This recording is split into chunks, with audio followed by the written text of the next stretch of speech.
ഇന്ന് പൊളിച്ചു പണിയാൻ വന്നിട്ടുള്ള അടുപ്പാണ് ആലുവ മോഡൽ ഷട്ടർ ടൈപ്പ് അടുപ്പ്. 8-9 ഈ അളവാണ് ഇവിടെ അടുപ്പ് ചെയ്തിരിക്കുന്നത്.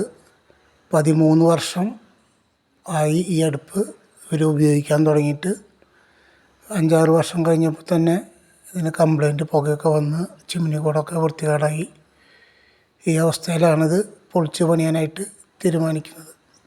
പുക തീരെ പോകാണ്ടുമായി. അപ്പോൾ ഇത്തരം അടുപ്പുകൾ, വില കുറഞ്ഞ അടുപ്പുകളൊക്കെ ചെയ്യുമ്പോൾ സംഭവിക്കുന്നതാണ് ഇതിൻ്റെ അടിയിലെ കാസ്റ്റേൺ അടർന്നു പോവുക, കത്തിപ്പോവുക. ഒരുപാട് വീഡിയോയിൽ ഞാനത് കാണിച്ചിട്ടുണ്ട്. ഇത്തരം അടുപ്പുകൾക്ക് സംഭവിക്കുന്നത് ഇതുപോലെ കാസ്റ്റേണൊക്കെ കത്തി ദ്രവിച്ചു പോകും. ഇതിനൊന്നും വലിയ ഉറപ്പുണ്ടാവില്ല. ഇത് വെറുതെ ഉപയോഗിക്കാണ്ടിരുന്നാലും ഇതുപോലെ കാസ്റ്റേൺ പൊട്ടി പൊളിഞ്ഞു പോകും. അതാണ് ഇത്തരം അടുപ്പുകൾക്ക് സംഭവിക്കുന്നത്. അടിയിൽ കാസ്റ്റേൺ വരുന്ന അടുപ്പുകൾ യാതൊരു കാരണവശാലും ഉപയോഗിക്കാതിരിക്കുക. അതുപോലെ തന്നെ ഇത്തരം അടുപ്പുകൾ സൈഡിലേക്ക് പോക്കോയിൽ വയ്ക്കുമ്പോൾ ചെയ്യുന്ന സൂത്രപ്പണിയാണ്. മുഴുവനായിട്ടും അടഞ്ഞിരിക്കുകയാണ് ഈ പൈപ്പ്. ഇത് പല പണിക്കാരും എളുപ്പത്തിന് പണി ചെയ്യേണ്ട സൗകര്യത്തിനും വേണ്ടിയിട്ട് പൈപ്പിൻ്റെ ഒരു കഷ്ണം അങ്ങോട്ട് കൊടുക്കുകയാണ് ചെയ്യുന്നത്. ഇത് വീട്ടുകാർക്കൊക്കെ ക്ലീൻ ചെയ്യാൻ വളരെ പാടാണ്. കയ്യെത്തില്ല ഒന്നാമത്.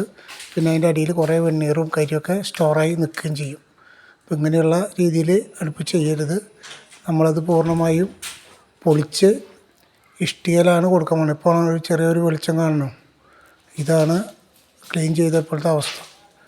ഇങ്ങനെ പണിയുന്നത് കൊണ്ട് പണിക്കാർക്ക് എളുപ്പമുണ്ടെന്ന് മാത്രമേ ഉള്ളൂ. വീട്ടുകാർക്ക് ക്ലീൻ ചെയ്യാൻ വളരെ പാടായിരിക്കും.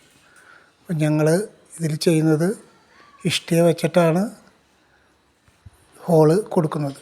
അതാണിപ്പോൾ കാണുന്നത്. ഇതുപോലെ ഇഷ്ടികയിൽ അതിൻ്റെ പുക പോകുന്ന ചാല് കൊടുക്കുമ്പോൾ ക്ലീൻ ചെയ്യാനും എളുപ്പമായിരിക്കും. അതിലധികം വേസ്റ്റ് സ്റ്റോറേജ് ആവുകയും ചെയ്യില്ല. ഇതുപോലത്തെ ചാലാണ് നമ്മൾ കൊടുക്കുന്നത്. ഇതുപോലെ ഫിനിഷ് ചെയ്ത് തേച്ച് കൊടുക്കും. അപ്പോൾ നമുക്ക് ക്ലീനിങ്ങൊക്കെ വളരെ എളുപ്പത്തിലും വൃത്തിയായിട്ടും ചെയ്യാൻ പറ്റും. ഇതിൻ്റെ സ്റ്റീല് ഇവിടെ ഉറപ്പിച്ചേക്കണം. 10-12-6 ഈ സൈസ് അടുപ്പാണ് ഇവിടെ ചെയ്തിരിക്കുന്നത്. ഇത് 304 ഗ്രേഡിലുള്ള സ്റ്റീലാണ് ചെയ്തിട്ടുള്ളത്. ഈ അടുപ്പ് ഫിനിഷിങ് നടത്തിയിരിക്കുന്നത് ഗ്രാനൈറ്റിലാണ്.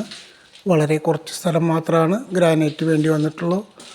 അപ്പോൾ ഫ്രണ്ട് ഭാഗത്ത് ഗ്രാനൈറ്റ് വെച്ചിട്ട് ഇതിൻ്റെ ഫ്രണ്ട് ഭാഗം ഉരുട്ടി കൊടുക്കുകയാണ് ചെയ്യുന്നത് ചെറുതായിട്ട്. അതിൻ്റെ പണികൾ ഫയർ ക്ലേ തേക്കലൊക്കെ കഴിഞ്ഞു. ഇവിടുത്തെ പണി ഏകദേശം പൂർണ്ണമായിട്ടുണ്ട്. ഇതുപോലെ പഴയ അടുപ്പുകൾ പൊളിച്ച് പുതുക്കി പണിയുന്നതിന് തൃശ്ശൂർ ജില്ലയിൽ ഞങ്ങളുമായിട്ട് ബന്ധപ്പെടുക.